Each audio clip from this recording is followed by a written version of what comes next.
these creatures were dressed exactly like Christian monks, with hoods and long robes. In fact, I will draw you a likeness of one of them as it is shown in a rock painting. Now, these creatures used to live in holes in the ground, or in underground caverns, or in gullies over which a roof of logs and vegetation as well as sods was placed. And it may be of interest to you, sir, that Portuguese explorers and Portuguese seamen used to see these one-legged creatures hopping about and sometimes disappearing into the ground as if by magic. And these creatures were called by the Portuguese sailors monopods. They wore a long robe that reached down to their ankles, and they appeared as they moved through the bush as if they only had one leg. Monopods were seen in Africa, and they were also seen in America before America was colonized by the white people. Among the Native Americans? Yes, sir. One of the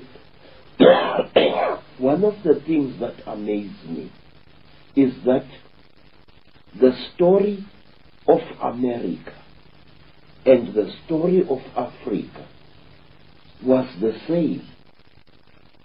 It is said, sir, that these monopods introduced certain knowledge to our people. They actually prepared our people mentally for what was to come. For example, these monopods, these beasts of the terrible blanket, used to wear a cross-like ornament on their chests as a charm, a cross made of either gold or silver. Doesn't it amaze you that when the Native Americans saw the cross painted on the sails of Christopher Columbus's ships, they recognized it as a sacred object? Let me tell you, sir, exactly the same happened in South Africa, where our people were made familiar with the cross long before the white man set foot in Africa. And when our people saw this cross, this time brought by missionaries, they recognized it as a sacred object. In other words, now, I don't know how to put this, but can you put it for me? Our people were prepared long beforehand to recognize certain Christian symbols and Judaic symbols. And when they saw them in the hands of the colonists later, they saw them for what they were. This is one of the reasons why, Mr. Icke, Africans accepted and protected Christian missionaries, even while fighting a life and death struggle against white colonialism. How is it that a man would accept the religion of an invader while at the same time fighting a life and death battle against the encroachments that this invader was making into his native land. This happened in America, and this happened in Africa, and the sources of this acceptance were the same. I wish I could put this in much better English than I'm using now, because I feel it is important.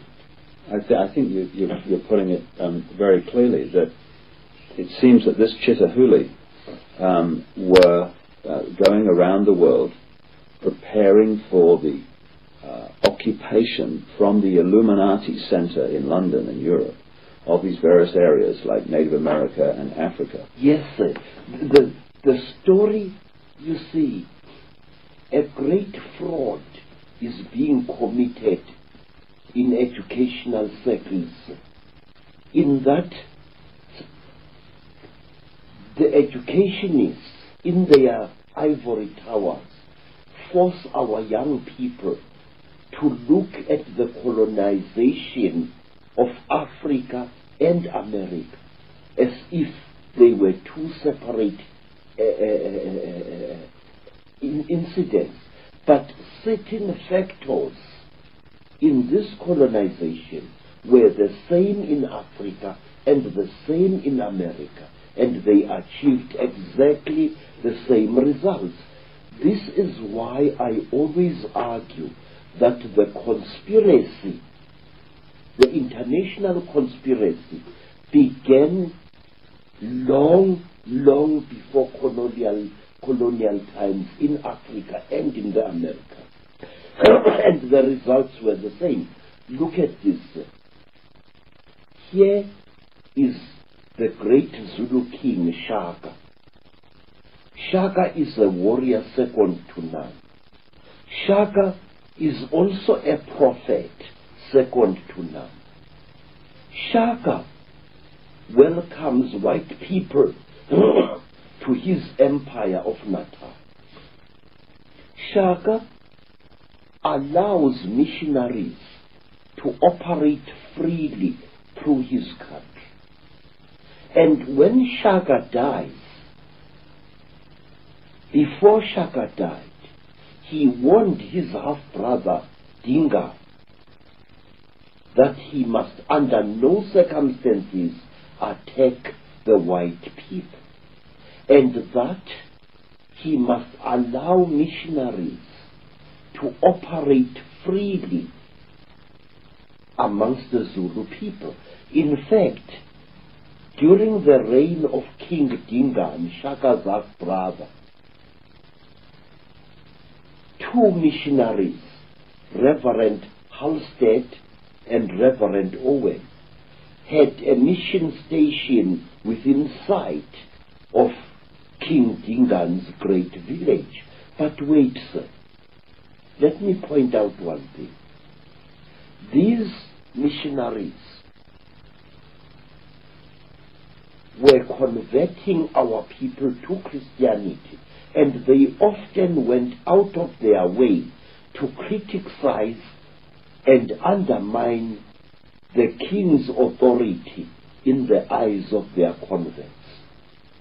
In other words, we have an amazing phenomena here where a great king is being undermined by the very people he has allowed to preach freely in his country.